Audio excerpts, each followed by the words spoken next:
बिस्मिल्लाहिर्रहमानिर्रहीम। अस्सलाम वालेकुम नाज़रीन, प्रोग्राम आप देख रहे हैं 7 से 8 सना हाशमी के साथ। उम्मीद है कि आप तमाम लोग खैर खैरियत से होंगे।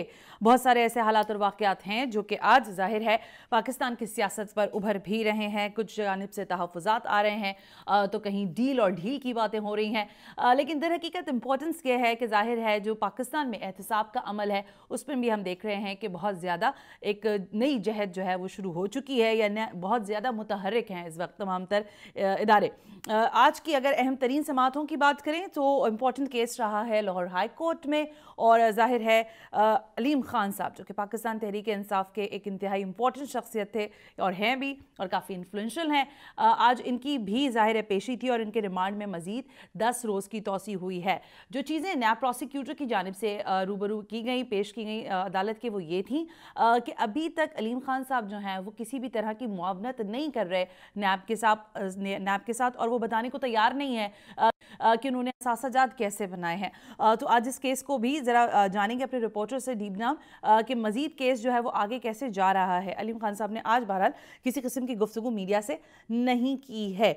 दूसरी जानिब हमने देखा है कि सिंध हाई कोर्ट में आज वैसे तो बहुत सारी समातें थी, अयान अली के भी केस की समात थी और दीगर और चीज़ें भी थी, वो नैब में थी सॉरी, लेकिन सिंध हाई कोर्ट में जो इंपॉर्टेंट केस की समात थी वो ये थी कि हैवी ट्रैफिक जो है वो हमारे शहर का एक मसला तो बन ही चुका है, लेकिन ये हैवी ट्रैफिक के दाखिले पर जो पाबंदी हर बार आयद की जाती है इसको दर हकीकत खोलता कौन है, इसके औकात कार क्या हैं, इस पर बहुत दफ़ा बात हो चुकी है, लेकिन इसको किसी तरह से मैकेनिज्म का हिस्सा नहीं बनाया जा रहा। रात 12 बजे के बाद अगर इनको एनओसी है तो ये उससे पहले हैवी ट्रैफिक कैसे सड़कों पर लाते हैं। दिन दहाड़े हम देखते हैं, सुबह के औकात में भी देखते हैं, यानी अर्ली मॉर्निंग तो होता ही होता है, लेकिन उसके साथ साथ मिड आवर्स में भी हैवी ट्रैफिक जो है वो शहर में मौजूद होता है। तो आज ये इंपॉर्टेंट हियरिंग हुई है, ज़रा इस मामले पर भी बात करेंगे कि शहर में हैवी ट्रैफिक के दाखिले पर जो पाबंदी है इसको मजीद क्या कह रही है, एडमिनिस्ट्रेटिवली सिंध हुकूमत इस पर क्या प्ली ले रही है। इसके साथ साथ जैसे हमने कहा कि हुकूमत में रहते हुए भी इस वक्त हम देख रहे हैं कि पाकिस्तान तहरीक इंसाफ जो है सिंध में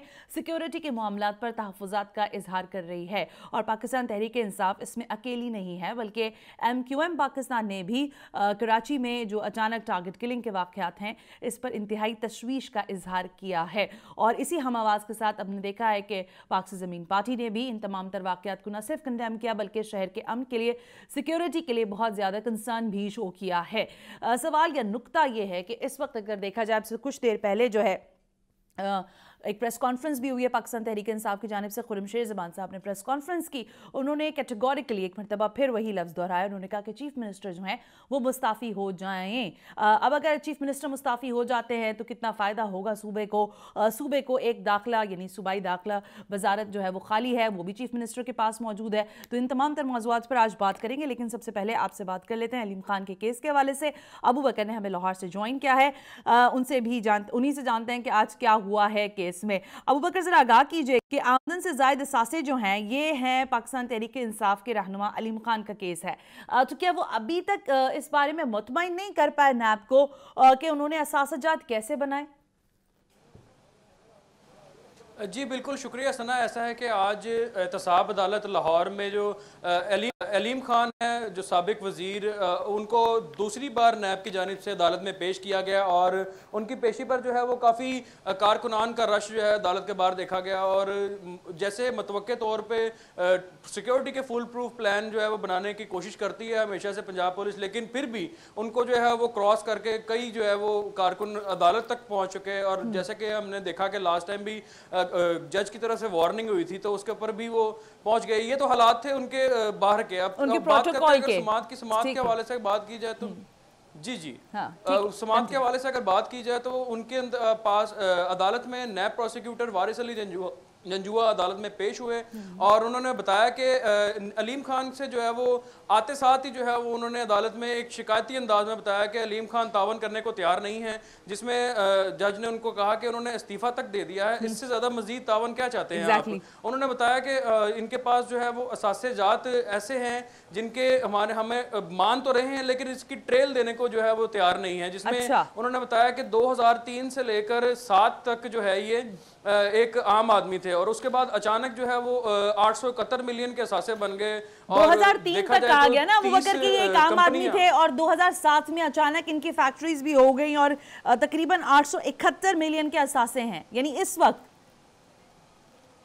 या इससे ज्यादा हैं? जी बिल्कुल ऐसे ही 871 मिलियन के असासे जो है उन्होंने बताया कि इसमें हैं, जिसमें 30 कंपनियां इन्वॉल्व हैं और 100 जो हैं वो अकाउंट्स इन्वॉल्व हैं जो बेनामी हैं, जो उनके मनी ट्रांसफ़र हो रहे हैं लेकिन वो उनके जो है वो ट्रेल नहीं पता लग रही कि कहाँ से आ रहे हैं अचानक। अब उनकी फैमिली के वाले से अगर बात की जाए तो उन्होंने बताया कि इनके वालदैन के जो है वो अकाउंट्स में अचानक से कहीं पे 15 से 20 करोड़ रुपया आ जाता है और अगले ही दिन वो अलीम खान के अकाउंट में ट्रांसफ़र होता है। इसके ऊपर जो है हमें इनसे इन्वेस्टिगेशन की ज़रूरत है, जिस पर नैब की जानिब से मज़ीद ये उन्होंने बताया कि अदालत में जितने भी इन्होंने अभी तक हमारे पास 30 लोगों को बुलाया था हमने और उनमें से सिर्फ 7 लोग जो है वो आए हैं जिनके हम बयानात रिकॉर्ड कर सके हैं। इस हवाले से मज़ीद तफ्तीश दरकार है। और लेकिन ठीक है अबू बकर, ये तो वो मौक़िफ़ है ना जो नैब प्रोसिक्यूटर दे रहे हैं कि ये सारी चीज़ें हैं जो कि ज़ाहिर अलीम खान साहब को प्रोवाइड करनी है नैब को, लेकिन ज़रा ये तो बताएं ना कि खुद अलीम खान साहब के वकील ने इस पर क्या मौक़िफ़ अपनाया है। वो क्या बता रहे हैं कि उनके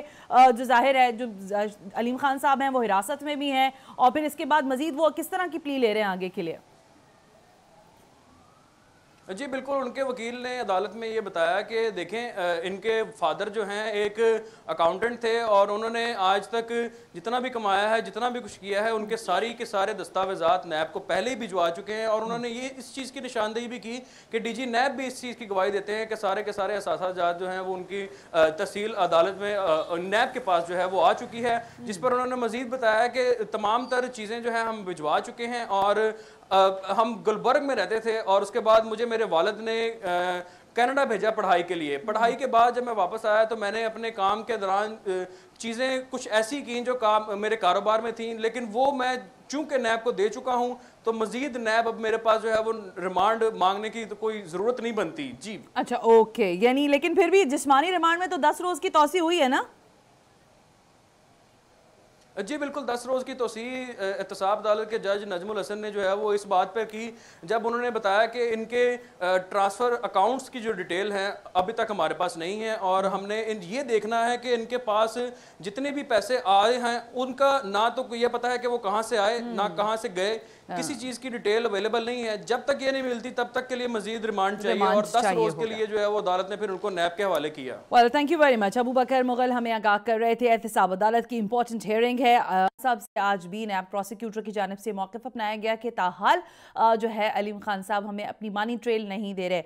अब सूरत हाल अगर थोड़ी माजी करीब की बात करें तो यही मनी ट्रेल का सवाल जो है वो नवाज शरीफ साहब से भी किया जा रहा था कि वो मनी ट्रेल नहीं दे पा रहे थे कि कब और कैसे और कहाँ से कितने पैसे आए। तो यही वो जिसे कहते हैं ना कि टर्न अराउंड द टेबल हो गया है। वेल, इसके साथ साथ आगे बढ़ते हैं। सिंध हाई कोर्ट में हैवी ट्रैफिक के दाखिले पर पाबंदी का मामला चल रहा था और ये इतना इंपॉर्टेंट केस था कि इसके अलावा भी जाहिर है मैंने जैसे आपसे कहा कि बहुत इंपॉर्टेंट केस थे जिस पर हम बात कर सकते थे, लेकिन ये बराह रास्त जिसे कह सकते हैं आवाम का मामला है, इसलिए हमने इस टॉपिक को चुना भी है और इसकी जाहिर आगाही भी हासिल करेंगे। लेकिन साथ साथ इंपॉर्टेंट इसलिए रहा ये कि कमिश्नर कराची और DIG ट्रैफिक दोनों को अदालत ने तलब भी कर लिया। क्या हो रहा है, इसमें क्या फाइंडिंग सामने आई है, ये जानते हैं मुमताज जमाली से कराची से। मुमताज, इंपॉर्टेंट केस था आज ये शहर में हैवी ट्रैफिक के दाखिले पर और ये बारहा हम देख रहे हैं कि इस केस पर बात भी हो रही है लेकिन इसका कोई नतीजा नहीं निकल पा रहा। आज अदालत के रूबरू क्या चीजें पेश की गई?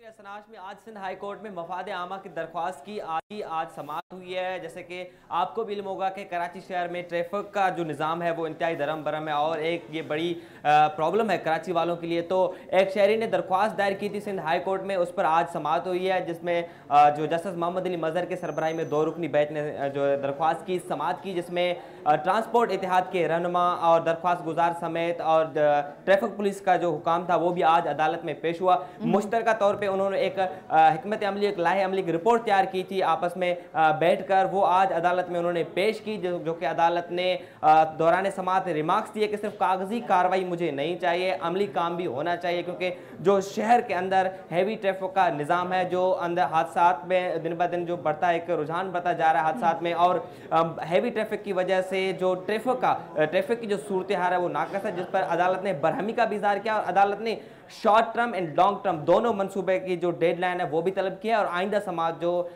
DIG traffic police, commissioner Karachi समेत और दीगर हुकाम से जवाब तलब किया है कि कब जो आपने आज मुझे कागजात जमा कराए इस पर अमल होगा। जी ओके अच्छा, लेकिन मुमताज जमाली, इसमें एक और नुक्ता ये भी था कि जो जो हाईवेज हैं उसके हवाले से भी कहा गया है कि उसमें भी टाइम और जो बाकी सारी चीज़ें हैं जो हैवी ट्रैफिक के लिए अलाउ होनी चाहिए, उसमें क्या फाइंडिंग सामने आई है, ज़रा वो बताएं।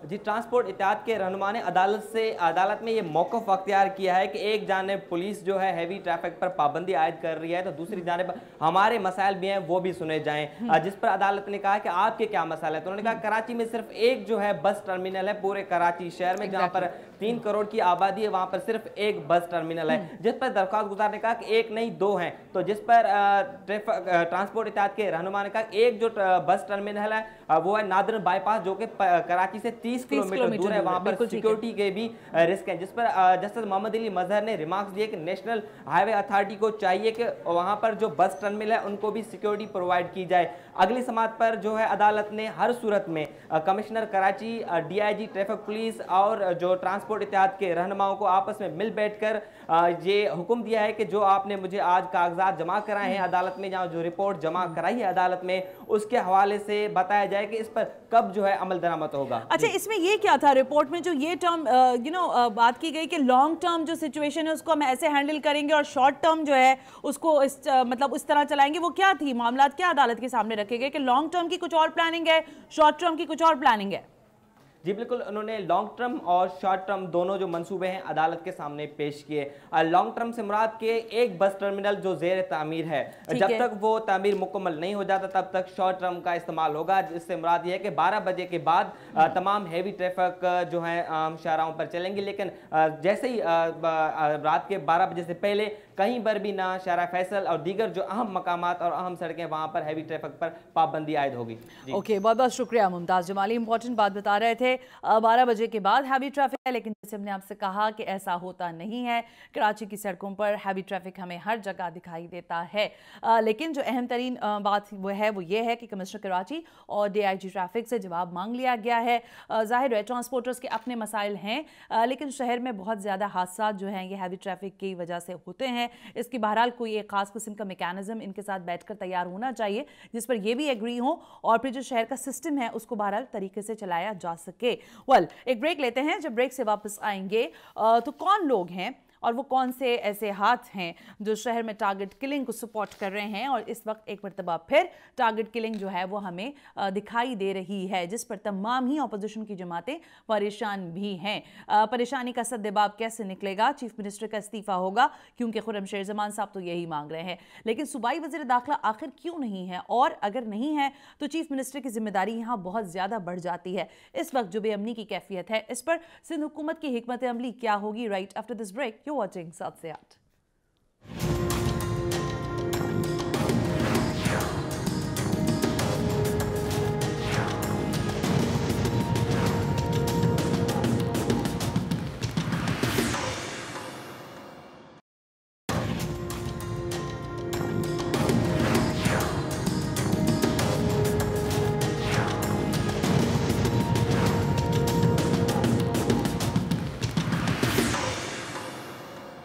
वेलकम बैक नाज़रीन। हमने कहा था कि हम ब्रेक पर जाने से पहले मैंने आपसे कहा था कि हम बात करेंगे कि शहर में अचानक ये जो टारगेट किलिंग की बातें हैं ये उठ भी रही हैं, और जाहिर है हमने देखा है सियासी कारकुनान जो हैं वो भी इसका निशाना बन रहे हैं। गुज़िश्ता रोज़ भी पाकिस्तान तहरीक इंसाफ के 2 कारकुनान पर जो है वो हमले किए गए, और ये हमले औरंगी टाउन और साइट में हुए, जो कि यकीनन जिसको कंडेम किया जाना चाहिए। इसके साथ साथ MKM पाकिस्तान के हवाले से अगर हम बात करें तो उनके भी कारकुनान जो हैं वो शहर में टारगेट किए जा रहे हैं। गुज़िश्ता रोज़ यानी 14 फरवरी को MKM पाकिस्तान की जानिब से एक एहतजाजी मुजाहरा भी किया गया, जिसमें उन्होंने कैटेगोरिकली आमिर खान साहब और दीगर तमाम जो वहाँ पर क़यादत मौजूद थी, उन्होंने बारहा इस बात को रिपीट किया कि हम एक तो नए सूबे का जो मामला है वो हम अभी भूले नहीं हैं, और दूसरी बात यह है कि अगर इंतहाई कदम उठाना पड़ा तो वो भी उठाया जाएगा। अगर शहर का, सूबे का जो अमन है उसको पूरी तरह से सिक्योरिटी नहीं दी गई, एमकेएम के लोगों को, हमारे कारकुनान को, हमें तहफ़्फ़ुज़ात हैं सिक्योरिटी पर और अपने कंसर्न जो है वो बारहा हम हुकूमत के सामने रख भी चुके हैं। लेकिन सिंध हुकूमत का मामला हमारे सामने है। सिंध हुकूमत जो है वो अभी तक अगर बात कर रहे हों इस लम्हे में, लास्टली सुहेल अनवर सियाल साहब जो हैं वो सूबाई वज़ीर दाखिला की हैसियत से अपने फ़राइज़ सर अंजाम दे रहे थे, लेकिन अचानक कुछ केसेस और फिर बहुत सारा बात हो रही थी कि मुख्तलिफ लोगों के बैरून मुल्क असासों से लेकर हर चीज़ के ऊपर बात हो रही थी, अकामे के ऊपर बात हो रही थी। तो सुहेल अनवर सियाल साहब जो हैं वो भी मंजरनामे से गायब हो गए अचानक। जुल्फ़िकार मिर्ज़ा के बाद सूबाई वज़ीर दाखिला हमें कोई सिंध हुकूमत की जानिब से बहरहाल नहीं दिखाई दिया। तो क्या वजह है? क्या कोई भी कॉम्पिटेंट आदमी सिंध हुकूमत के पास मौजूद नहीं है जो कि वज़ारत दाखिला का उसको बेहतर तरीके से चला सके?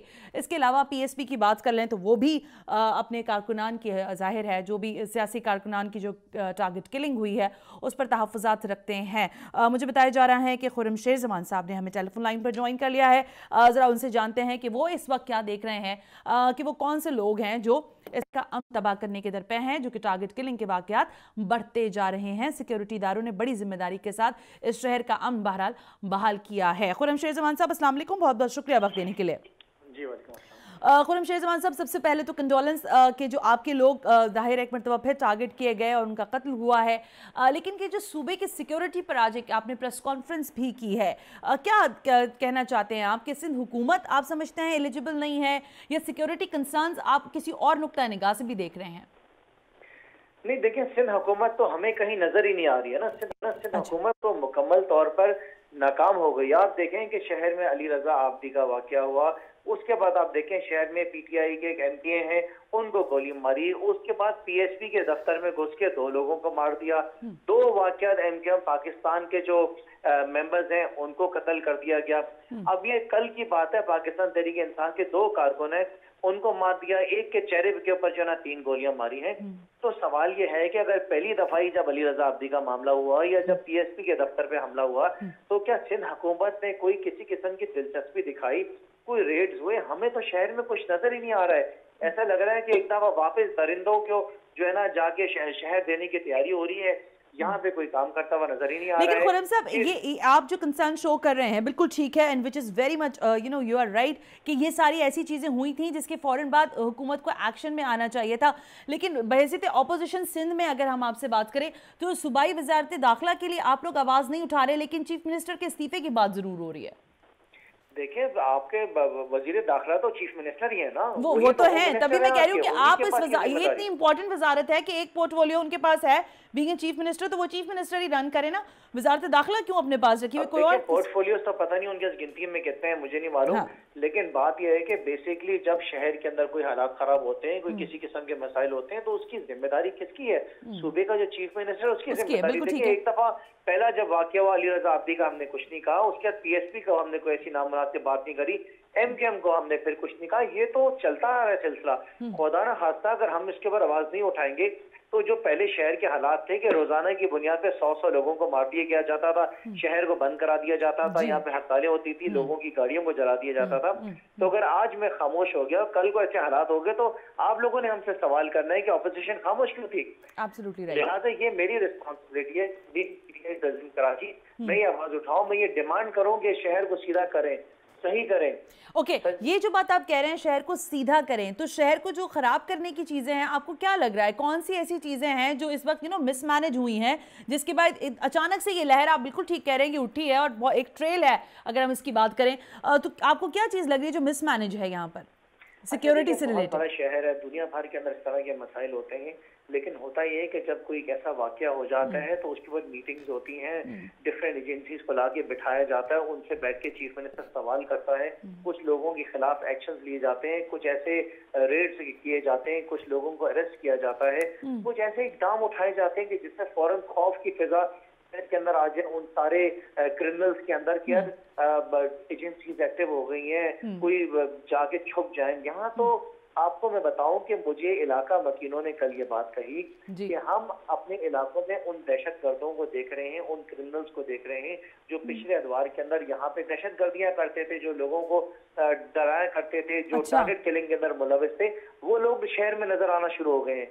तो मेरा सवाल है कि जेलों से कैसे बाहर निकले? ओके, बट लेकिन खुर्रम साहब आपसे ये सवाल तो फिर बनता है ना सर, गवर्नर तो आपके हैं, विफाक में आप एक स्ट्रॉन्ग जमात बन के उभरे हैं, गवर्नर साहब से कहें कि इस मामले को सीरियसली टेकअप करें, चीफ मिनिस्टर से मुलाकात करके करें या फिर आईजी को तलब करके करें, मतलब ये तो उनका डोमेन है ना सर।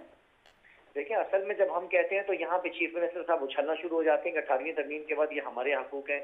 हम तो आपसे बार बार बता रहे हैं कि देखिए ये ऐसा नहीं है कि क्या खाली पंजाब, केपी के और बलूचिस्तान वजीर आजम का है, ये पूरा पाकिस्तान जो है उसकी जिम्मेदारी वजीर आजम साहब पे आती है। फिर जब हम इस सूबे के मसाइल के ऊपर बात करते हैं कि आवाम को पीने का पानी नहीं मिल रहा है, आवाम को यहाँ पे तालीम नहीं मिल रही है, अस्पतालों में इलाज नहीं मिल रहा है, ना यहाँ पे सिक्योरिटी की सूरत हाल है, तो वो कहते हैं कि 18वीं तरमीम।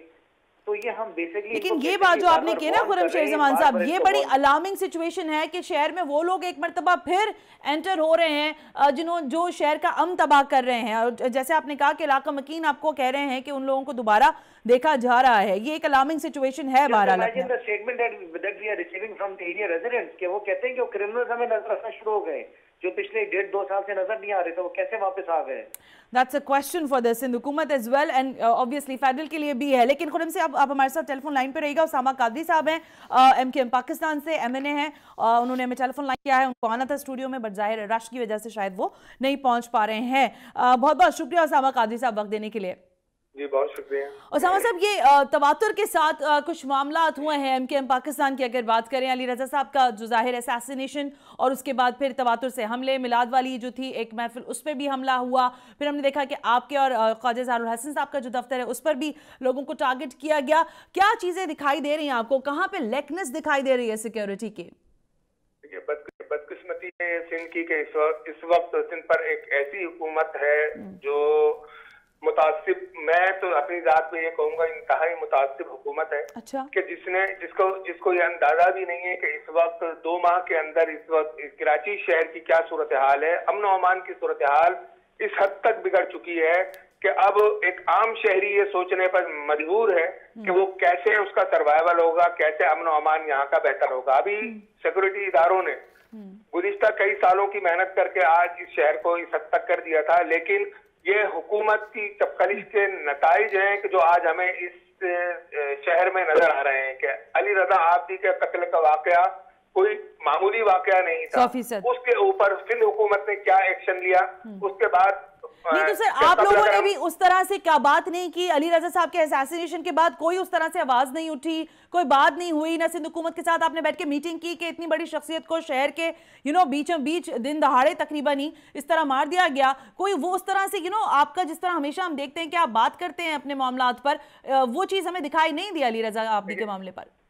इस मामले में वफाकी हुकूमत से भी बात हुई, हुकूमत सिंध से भी बात हुई, लेकिन उनके सरों पर जूं तक न रखी। और उन्होंने उसके बाद जितने मुंतखब नुमाइंदे थे, जितने सियासी रहनुमा थे, उनको ये कहकर उन्होंने जो है अपनी जान छुड़ा ली कि जी ये हम इनको सिक्योरिटी प्रोवाइड नहीं कर सकते। मैं ये नहीं कहता, ये जिम्मेदारी आप कुछ भी कह लें, लेकिन ये जिम्मेदारी हुकूमत सिंध की बनती है कि वो जो है इस शहर में अमन और अमान बरकरार रखने के लिए तमाम मेजर एक्शन ले।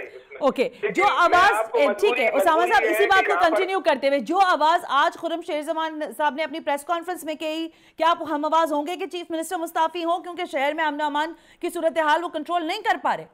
क्या आप समझती हैं कि इस शहर में आपको चीफ मिनिस्टर नजर आते हैं? क्या आपको पता है कि सूबे में जो है इस वक्त लाड़काना का मामला हुआ है, तो उसके बाद जो है क्या उन्हें इस सीट पर रहने का हक हासिल है? क्या इस शहर को और इस सूबे को वो किस तरफ लेकर जाना चाह रहे हैं? क्या ये एक प्लानिंग का हिस्सा नहीं है कि इस शहर के अमन और अमान को तबाह करके वफाकी हुकूमत की पॉलिसीज पर जो है क्रिटिसाइज किया जाए? क्या वो जो पॉलिसीज है इस मुल्क की बेहतरी के लिए जो इस वक्त की जा रही हैं, उसके ऊपर जो है कदगन लगाने की कोशिश नहीं की जा रही है? ये असल में इसके पीछे जो अवामिल है हमें उसको एड्रेस करना होगा कि ये मामला खराब करने के पीछे ये कुव्वत है सिंध हुकूमत की, जो हुकूमत है, इसके के अवामिल को हमने मद्देनजर रखना होगा कि ये किसको बताना चाहती हैं। नहीं, क्या मकसद आप कहना चाह रहे हैं उसामा साहब कि ये डेलिबरेटली शहर का अमन खराब हो रहा है, सिंध का अमन, आपने लाड़काना का वाकया यानी लिसानियत की तरफ लेके जा रहे हैं? जी बिल्कुल, लाड़काना का वाकया लिसानियत नहीं है तो और क्या है वो आप जरा उस पर गौर कीजिए। लेकिन यहाँ के अवाम बाशऊर है, वो ये समझ रहे हैं कि सिर्फ चंद अफराद को बचाने के लिए, चंद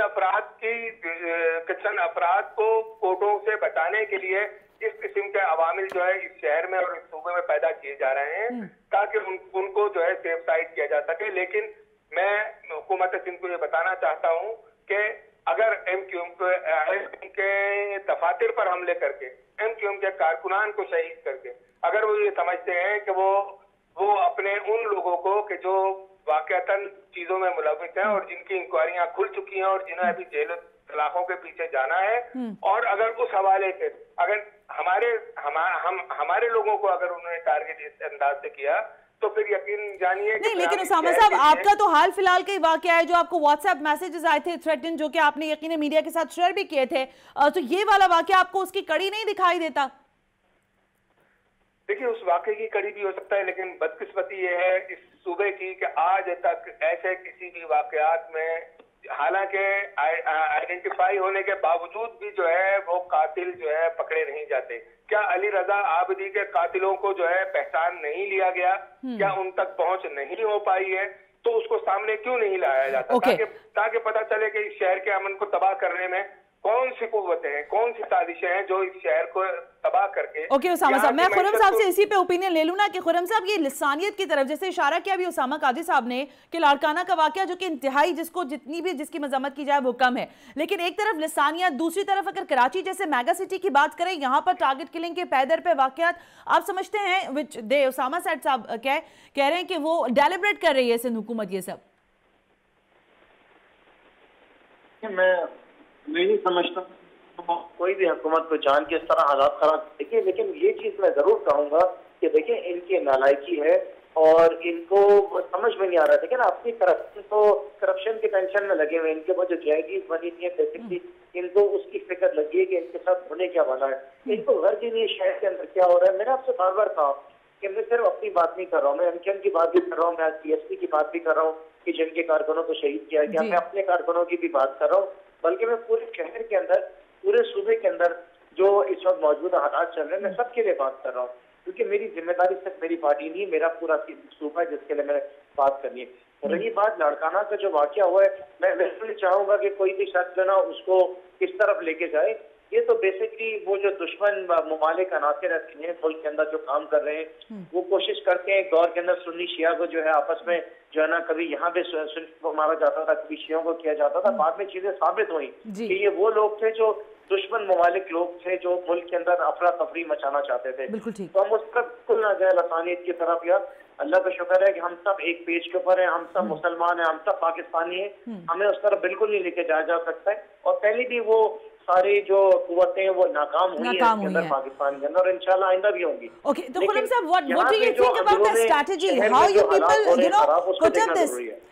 खुरम साहब, आप इस मामले को कैसे पुटअप करेंगे सिंध हुकूमत के साथ? क्योंकि इस वक्त अगर सूबाई असेंबली की बात करें तो ऑपोजिशन में आप लोग जाहिर इत्तेहाद तो है, लेकिन उस तरह से नंबर्स में पूरे नहीं है, चीफ मिनिस्टर हट नहीं सकते, ये सारा सिक्योरिटी कंसर्न रिलेटेड बात कैसे सिंध हुकूमत के गोश गुजार होगी? नहीं, देखिए ये तो शर्म से डूब मरने का मुकाम है ना कि लोग यहाँ पे मर रहे हैं और आप यहाँ पे सीना ताने खड़े हुए कि नहीं हम तो बैठे, हम कहीं नहीं जाएंगे। आप अपने मामला ठीक करें ना, हम थोड़ी कोई आपके सर में बंदूक लेके बैठे रहे। आप काम करें, लोगों को वो सारी सहूलियातें दें। देखिए मैं आपसे एक सवाल करता हूँ, क्या आपको पानी पीना होता है तो क्या मिनरल वाटर नहीं खरीद रही है? क्या आप अपने बच्चों को तालीम के लिए प्राइवेट स्कूल्स में नहीं पढ़ा रही है? क्या अस्पताल जाने के लिए आप क्या प्राइवेट क्लिनिक्स में नहीं जा रही है? अमन अमान के लिए, अपने घर को, अपने कारोबार को तहफ़्फ़ुज़ देने के लिए क्या प्राइवेट सिक्योरिटी गार्ड आप नहीं ले रही है? तो हुकूमत काम की चीज कहाँ पर है? हुकूमत क्या दे रही है? Well, as you said in the press conference as well, Khurram साहब, यानी आप कह रहे हैं कि हुकूमत तहफ़्फ़ुज़ नहीं दे रही, हमें अपने सिक्योरिटी गार्ड्स खुद रखने पड़ेंगे।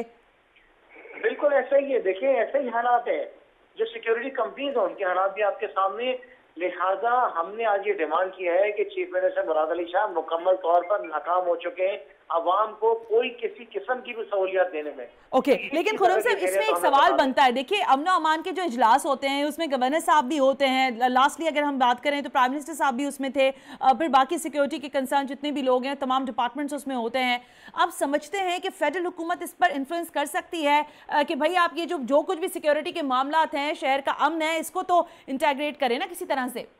देखिए, फेडरल हुकूमत तो उस हद तक जा सकती है जहां तक इनका तस्वर भी नहीं है। हमें तो मजबूर किया जा रहा है, उस हालात के लेकर आया जा रहा है कि हम उस हद तक जाएं जहां पे हम नहीं जाना चाहते। इसलिए हमने जो आज डिमांड की है वो यही किया है कि चीफ मिनिस्टर को तब्दील किया जाए। ये चीफ मिनिस्टर मुकम्मल तौर पर नाकाम हो गए। तो आप किसको समझते हैं कि कौन एलिजिबल है खुर्रम साहब? अगर मुराद अली शाह साहब एलिजिबल चीफ मिनिस्टर नहीं है तो आपको खुद पाकिस्तान पीपल्स पार्टी में विदन कोई दिखाई देता है? कोई ऐसा मर्द मुझे नजर नहीं आता इनके पास बैठे हुए। औरतें, खवातीन बैठी हुई हैं, उनमें से बैठा से किसी को बना दें तो इस सूबे की बेहतर खिदमत कर दें, क्योंकि पिछले 1970 से लेके आज तक वो अंदाजन 4 से 5 दफा सूबे सिंध के अंदर इनकी हुकूमत आ चुकी है। जितने भी इनके सीएम आए हैं, इनके मिनिस्टर्स आए, उन्होंने दिया तो सूबे को कुछ भी नहीं है। तो मैं कहा किसी औरत को मौका देते, काफी सारी खवातीन बैठी हुई एमपीएस, वो शायद तो बेहतर जो है खिदमत कर रहे हैं सवाल की। इनके अंदर तो कोई कुव्वत मुझे नजर नहीं आती, ना वो इनके अंदर तौफीक है कि कुछ करेंगे। ओके कंप्लीटली ओके, खुर्रम साहब टेलीफोन लाइन पे ही रहिएगा। लेकिन उसामा कादरी साहब, क्या आप इस स्टेटमेंट से पहले तो मैं चाहूंगी कि एग्री करते हैं या नहीं जो खुर्रम कह रहे हैं, लेकिन दूसरे साथ साथ सवाल ये भी है कि आपने जो गुज़िश्ता रोज एहतजाजी मुजाहरा किया उसमें एक मरतबा फिर आपने कहा कि हम सूबे वाले मामले को भूले नहीं है, अगर सिक्योरिटी मामला सीधे ना हुए तो फिर सूबे की आवाज लगेगी। ये किसी भी मामले पर ये जो सूबे की अचानक से याद आपको आती है, ये क्यों आती है? देखिए, ये जो कल का मुजाहरा जो है वो सिर्फ इस बात पर नहीं था कि वो जो है हमारे साथियों को शहीद किए जा रहे हैं, बल्कि इस शहर का एक एक शख्स, यहाँ का रहने वाला एक एक बासी अब इस बात पर मुत्तफिक है कि अब जो है हुकूमत से इस शहर के किसी भी शहरी को ये तवक्को नहीं रही है कि वो यहाँ के मामलात को बेहतर करने में, चाहे वो बुनियादी चाहे वो अमन और अमान के हवाले से हो, तो इसके अंदर ये सलाहियतें हैं कि वो जो है काम करने की अहल है। एक चीज तो ये होगी, दूसरी चीज ये है कि सूबे के मामले को कभी हमने पते-पुष्ट नहीं डाला, बल्कि वक्तन फवक्तन, इवन ये कि हम कोर्ट तक में जाने की पोजीशन में है कि अब हम जाएं और ये कहें कि इंतजामी बुनियादों के ऊपर जब विफाकी सतह लेकिन के उसामा ऊपर साहब, आपका तो अपना घर इतना बिखरा है, मतलब आपके अपने घर में इतने मसाइल हैं कि आपकी ये तमाम तर चीजें आप वन पेज पे नहीं आ पा रही, ये भी तो एक सच्चाई है ना? देखिए हमारे घर के मसाइल जो है वो इंशाल्लाह हल हो चुके हैं और हल है, और एमक्यूएम पाकिस्तान जो है बुनियादी तौर पर इस शहर की वाहिद वो जमात है कि जो यहाँ के स्टेक होल्डर जमात है, और यहाँ पर उसके अवामी नुमाइंदे हैं, और वही जो है शहर की क़यादत को लेकर चल रही है। तो इसमें मुख्तलिफ गिरोह जो है अलग होते हैं जिनको पार्टी से निकाला जाता है। लेकिन उसामा साहब, कोई भी खुदा ना खास्ता, मेरा सवाल यही था, कोई भी सिक्योरिटी से रिलेटेड वाकया होता है जिस पर आपका एहतजाज आप रजिस्टर कराते हैं, उसमें ये सूबे की जो आप आवाज लगाते हैं, आप नहीं समझते कि यहाँ से भी एक तरह से तासुब वाली जो है वो चीज उभरती है? इंतजामी बुनियादों के ऊपर अगर पंजाब में जुनूबी पंजाब सूबा बनाया जा सकता है, कहाँ बन रहा है सर? अभी तो बन ही नहीं रहा, उसमें तो कोई बात करने को भी तैयार नहीं है। पाकिस्तान पीपल्स पार्टी तो रो रही है इसी बात पर। देखिए, वो तो हमेशा से रोते रहेंगे। जो बुनियादी ज्यादतियां मर्दमशुमारी में कराची के साथ रवा रखी गई, तो उसका अदाला कैसे मुमकिन होगा? उसका अदाला उसी सूरत में है कि जब हम इस शहर के लोग अगर सूबे के लिए मुत्तफिक होते हैं और एक आवाज होकर अगर हम इस पर जद्दोजहद करते हैं, तो इंशाल्लाह उन्हें अंदाजा होना चाहिए कि हम इस सूबे को बना भी लेंगे और हासिल भी कर लेंगे। और इंतजामी बुनियाद पर सूबों की डिमांड करना कोई बुराई नहीं है, और ये कोई ऐसा नहीं है कि आपने मुल्क से गद्दारी या सूबे से गद्दारी के लिए आपने कोई आवाज उठा दी। सर, आज से 20 साल पहले अगर ये आवाज थी तो शायद इसमें बहुत ज्यादा दम था, अब इसका दम वाला नहीं है। वेल उसामा साहब, at the same time question ये है, क्या चीफ मिनिस्टर का इस्तीफा आप समझते हैं कि आप मांगेंगे और वो दे देंगे, या इसके लिए आपको सड़कों पर आना होगा? ये जो सिक्योरिटी का इतना हैवी कंसर्न आप शो कर रहे हैं, बार बार आपके तमाम ही लोग, तमाम रहनुमा कर रहे हैं, इसका क्या सद्देबाब देखते हैं? देखिए, ये बुनियादी तौर पर जिम्मेदारी हुकूमत सिंध की है। चीफ मिनिस्टर साहब जो है वो इस्तीफा दें या उनकी जगह कोई और आए, इससे हमारा कंसर्न इतना नहीं है। हमारा सिर्फ ये है कि आप जो है शहरियों के बुनियादी मसाइल के हल के लिए आपने क्या इक़दाम लिए हैं, आपने अमन और अमान की सूरत हाल के हवाले से आप क्या इक़दाम उठा रहे हैं। बेसिक चीज ये है कि आवाम को आप बुनियादी सहूलतें फराहम करें, आप उसको अमन अमान की जो सूरत तो सर चीफ मिनिस्टर सिंध का सरबराह, यानी चीफ मिनिस्टर तो सिंध के सरबराह है ना, तो जिम्मेदारी तो उन्हीं की है, तो यानी आप उनसे इस्तीफा नहीं मांग रहे, आप कह रहे हैं उनके होने ना होने से हमें फर्क नहीं पड़ता। इस्तीफा मांगना मेरा कोई ऐसा राइट नहीं है, लेकिन मैं सिर्फ एक जुमले में ये बात कहना चाहता हूँ कि जो बेसिक चीजें हैं वो पूरी करें। हम अपोजिशन में हैं, हुकूमत सिंध में, तो उसमें कोई हर्ज नहीं है, लेकिन सियासियों के जो सिलसिले एक शहरी के साथ रवा रखे जा रहे हैं, उस बुनियाद के ऊपर इंशाल्लाह वक्त आएगा तो खुद खड़े भी होंगे और साबित करेंगे कि जी हमें जो है अपने सूबे के लिए जो हमने आवाज उठाई है, हम आवाज उठा रही है, उसका भरपूर साथ भी देंगे और इंशाल्लाह सूबा भी बनेगा और हमें जो है इन जालिमों के जुल्म सितम से आजादी भी मिलेगी। अगर चीफ मिनिस्टर का इस्तीफा अगर इस बात की दलील है कि अब जो है सूबे के मामला बेहतर हो जाएंगे तो उन्हें खुद इस्तीफा दे देना चाहिए। लेकिन मेरा सवाल फिर आपसे मैं दोबारा भी यही पूछूंगी कि आप समझते हैं कि वजारत दाखिला जो कि सूबाई वजारत दाखिला है वो एक जगह वेकेंट है। वेलकम करते हैं हफीजुद्दीन साहब को, PSP के रहनुमा हैं, हमें ज्वाइन कर चुके हैं टेलीफोन लाइन पर। हफीजुद्दीन साहब अस्सलाम वालेकुम। वालेकुम अस्सलाम। हफीजुद्दीन साहब, ये शहर में अचानक हमने देखा कि आपकी तरफ से भी इस बात का कंसर्न बार बार आपकी जमात ने शो किया कि सिक्योरिटी की सूरत हाल, अमन अमान की सूरत हाल बिगड़ रही है। पे दर पे वाक़यात हुए, खुद पाक से ज़मीन पार्टी के रहनुमाओं पर जो हमले हुए, फिर ज़ाहिर आपके कारकुनान को भी असैसिनेट किया गया, इसी तरह MKM पाकिस्तान और फिर तवातुर के साथ पाकिस्तान तहरीक इंसाफ के साथ भी ये वाक़या पेश आया। आप समझते हैं कि ये कोई मुनज़्ज़म साजिश हो रही है सूबे के लिए? देखिए, साजिश की बातें तो होती रहती हैं।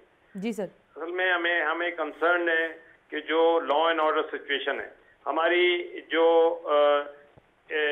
रेंजर्स और दीगर एजेंसीज थी, उन्होंने लॉ एंड ऑर्डर बड़ा अच्छी तरह से मेंटेन किया था। हमें दोबारा उनकी सपोर्ट करनी चाहिए, उनके हाथ मजबूत करने चाहिए ताकि इस शहर और इस सूबे के मामलात को वो सुकून से हैंडल कर सकें। जहां तक रहा ये सियासी सूरत हाल और सियासी मुशगाफियों की बात, तो ये एक ला हासिल अमल है, हमने पहले भी देखा है और अभी भी देख रहे हैं कि इस सारी बातों से, इस चपकलिश से कोई फायदा नहीं है। हम एक दूसरे पर इल्जाम लगाते रहें, एक दूसरे के हाथ पांव खींचते रहें, इससे कोई फायदा नहीं है। लेकिन हफीज साहब, ये बात तो जो आप कह रहे हैं ना सिक्योरिटी इदारों के हवाले से, उन्होंने यकीनन शहर में जो अमन इस वक्त हमें दिखाई दे रहा है वो उसका पूरी जिम्मेदारी जो है ज़ाहिर सिक्योरिटी इदारों ने ली और उसको बहाल भी किया।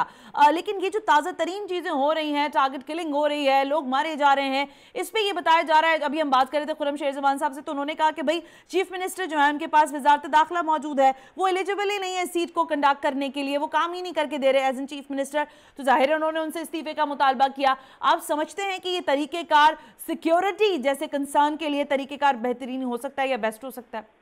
खुर्रम साहब मेरे भाई हैं और मैं समझता हूं कि उनकी राय अपनी जगह, लेकिन मैं उनकी राय से इख्तलाफ करते हुए ये बात कहूंगा कि इस्तीफा फिर सारे सूबे देंगे, इस्तीफा फिर इस मुल्क का वजीर आजम देगा, ये क्या बात है? बात सीधी सी है, जिस सूबे में लोगों ने जिसको इख्तियार दिया है वो हुकूमत करे, लेकिन सही तरीके से हुकूमत करे। उसको चाहिए कि पूरी ईमानदारी और दयानतदारी के साथ हुकूमत करे, और वो लोग जो लॉ एंड ऑर्डर के जिम्मेदार हैं उन पे हमें एतबार करना चाहिए, उनको इख्तियारात देना चाहिए, उनको मदद करनी चाहिए उनकी, और हर तरीके से मामलात को आगे बढ़ाना चाहिए। अच्छा, दूसरी तरफ ये भी जाहिर है उसामा साहब हमारे साथ टेलीफोन लाइन पर हैं, क्या आप लोग कोई दोनों से, बल्कि मैंने अभी खुर्रम साहब से भी सवाल यही किया था, क्या आप समझते हैं कि इसके लिए कोई एहतजाज करना ज़रूरी है, डायलॉग से बात हो सकती है, इसके सद्देबाब के लिए क्या तरीक़ेकार हो सकता है? दोनों में उसामा साहब आप पहले जवाब दीजिए। देखिए, जमहूरी दौर में यही तरीका अपनाया जाता है कि जब हुक्मरान उस वक्त के हुक्मरान जब आपकी आवाज नहीं सुनते तो फिर आपको सड़कों पर आना पड़ता है, और उसका मुजाहरा हम पहले भी करते रहे हैं और अब भी हमने किया और आइंदा भी करते रहेंगे। कल हमने अपना एहतजाजी मुजाहरा करके हमने एक रिकॉर्ड करा दिया इस चीज को कि किसी भी सूरत जो है हम इस पर कोई कंप्रोमाइज नहीं करेंगे अमन अमान की सूरत हाल पर। उसमें जरूरी नहीं है कि ये जो है MKM का कारकुन का कत्ल होना, MKM के कारकुन का शहीद होना, बल्कि इस शहर में रहने वाला हर शख्स जो है वो चाहे बुनियादी इख्तिलाफ किसी से कितना भी रखता हो, लेकिन उसकी जान की एक कीमत है जो किसी भी जो है इस तरह से नहीं होनी चाहिए। अब हुकूमत वक्त का इख्तियार है ये, और उनकी जिम्मेदारी है ये कि वो इस नुक्ते को तलाश करें कि कौन से ऐसे अवामिल हैं जो इस शहर की अमन और अमान को तबाह करने के दर पे हैं। ये बुनियादी जिम्मेदारी जो है हुकूमत सिंध की भी है, और इसमें मैं ये कहूंगा कि इसमें यकीनन एक हद तक विफाक को भी इसमें इन्वॉल्व होना चाहिए। विफाक को ये चाहिए कि वो जो है यहाँ पर अपने ये कंसर्न रखे, क्योंकि फेडरल एजेंसीज जो है उनकी बुनियादी जिम्मेदारी ये लगाई जाए कि वो मालूम करें, उन्हें पता होना चाहिए कि ये कौन से अवामिल जो हैं वो इन 2 माह के अंदर इस शहर में इस तरह सरगर्म हो गए कि वो सियासी जमातों के कारकुनान को या आम शहरी को इस तरह से दिन दहाड़े कत्लेआम किया जा रहा है उनका, और SMG जैसे खतरनाक असलहे का इस्तेमाल हो रहा है। तो इन सब चीजों को एक मुत्तफ़िक़ा तौर पर तमाम सियासी जमातों को बैठना चाहिए और इस पर एक नुक्ते के ऊपर के राय के साथ जो है कुछ फैसले करने चाहिए कि इस तमाम सियासी जमातों की आपने बात की है ना उसामा साहब, तो पाकिस्तान ज़मीन पार्टी ने ये शायद कोशिश की थी माजी में, if I am not mistaken Hafeez साहब, आप लोगों ने कहा था। बिल्कुल, मैं इन्होंने अभी मेरे अल्फाज ले लिए। असल में बात यह है कि ये जितनी पार्टियां हैं, पीपल्स पार्टी हुकूमत में है, MQM हुकूमत में है, PTI हुकूमत में है, इन तीनों पार्टियों की सबसे ज्यादा इज्तिमाई जिम्मेदारी है। ये अपने गिरबान में झांक के देखे कि ये क्या कर रहे हैं, इनको किस तरीके से काम करना चाहिए, इनको कैसे डिलीवर करना चाहिए। अगर ये सिर्फ इस चीजों को देखेंगे तो इनको अंदाजा हो जाएगा कि इस शहर, इस मुल्क की जरूरियात क्या है। बिल्कुल ठीक है हफीज साहब। सो उसामा साहब, जाहिर है फेडरल में आपने हाथ मजबूत किए हैं सेंट्रल हुकूमत के, तो क्या इस बाबत आपने बात की उनसे कि हमारे शहर में हमारे लोगों के साथ ये हो रहा है, कोई कंसर्न शो किया है वो वहाँ पर? यकीनन हमने उनसे बात भी की है और अपने तहफ़्फ़ुज़ात जो है वो उन तक पहुँचाए भी हैं, और मैं आपको बिल्कुल क्लियर बता दूं इसमें कि हम पाबंद नहीं है कि हमने कोई अपना सौदा कर लिया है या इस शहर के लोगों का सौदा कर लिया। हमने मसाइल के ऊपर और विफाक को मजबूत, विफाक खड़ा ही हमारे सहारे पर है और हमने उसको जो है मजबूत करने के लिए इस शहर की मईशत को संभालने के लिए, इस मुल्क की मईशत को बेहतर करने के लिए, इस मुल्क के मफाद में हमने PTI से इत्तेहाद किया है। और अगर हम देखेंगे कि मुल्क के मफाद के खिलाफ कब देखेंगे, सवाल तो मेरा ये है कि आप लोग कब देखेंगे? एक जानिब आप एहतजाज कर रहे हैं, एक जानिब आप सूबे की आवाज लगा रहे हैं, फिर भी आप कह रहे हैं आपके लोग असैसिनेट हो रहे हैं, उस पर भी आप अभी भी ये कह रहे हैं कि हम देखेंगे। सूबे की आवाज लगाना मेरा एक बुनियादी हक है कि मुझे अगर यहाँ पर हुकूक हासिल नहीं है तो मैं जो है उसके लिए जद्दोजहद करता रहूंगा, करता हूँ और करता रहूंगा। एक बुनियादी नुक्ता। दूसरी चीज ये है कि एहतजाज अगर हुकूमत से कत्ल गारतगिरी के ऊपर आवाज नहीं दबती, कान नहीं दबती, तो उसके बाद मेरे पास क्या ऑप्शन रह जाता है कि मैं सड़कों पे निकलूंगा, मैं हुकूमत सिंध के खिलाफ भी निकलूंगा। और अगर ऐसे मामला हुए तो वाकई हुकूमत ने इन मामलात में अगर संजीदगी का मुजाहरा नहीं किया और तो फिर यकीनन हम ये सोचने पर मजबूर होंगे कि हमने जिस बुनियाद के ऊपर उनका साथ दिया था क्या हम सही थे या गलत थे, या हमने कोई गलत फैसला कर लिया। यानी आप रिव्यू में जाएंगे, अपने ही डिसीजन के रिव्यू में जाएंगे। उसामा कादरी साहब, थैंक यू वेरी मच, बहुत बहुत शुक्रिया। MQM पाकिस्तान की नुमाइंदगी करते हुए हमसे बात कर रहे थे, एडवोकेट हफीजुद्दीन के नुमाइंदगी कर रहे थे। खुर्रम शेर ज़मान ने पाकिस्तान तहरीक इंसाफ की जानिब से अपना मौक़िफ़ पेश किया। हुक्मरान जमात पाकिस्तान पीपल्स पार्टी से बात करने की बेइंतहा कोशिश की गई, लेकिन किसी की जानिब से कोई मस्बत जवाब नहीं आया। सूबे की सिक्योरिटी बहरहाल 18वीं आईनी तरमीम के मामले के बाद, जिस पर पाकिस्तान तहरीक इंसाफ के साथ साथ बार बार लोगों का ये कहना है कि 18वीं आईनी तरमीम पर होने के बाद सूबे की तमाम तर जिम्मेदारी पाकिस्तान पीपल्स पार्टी लेने को तो तैयार है, लेकिन उस पर डिलीवर क्या कर रही है वो हमारे सामने है। देखना यह है कि इस तमाम तर मामले के क्या नए नुकात सामने आते हैं, या ये तमाम तर चीजें जू की तू ही रहेंगी। चीफ मिनिस्टर के इस्तीफे की तो बात हो रही है, लेकिन क्या वो इस्तीफा देंगे या नहीं देंगे, क्योंकि नंबर गेम इस बात की इजाजत ऑपोजिशन को नहीं देते। सना हाशमी को इजाजत दीजिए, अल्लाह हाफिज।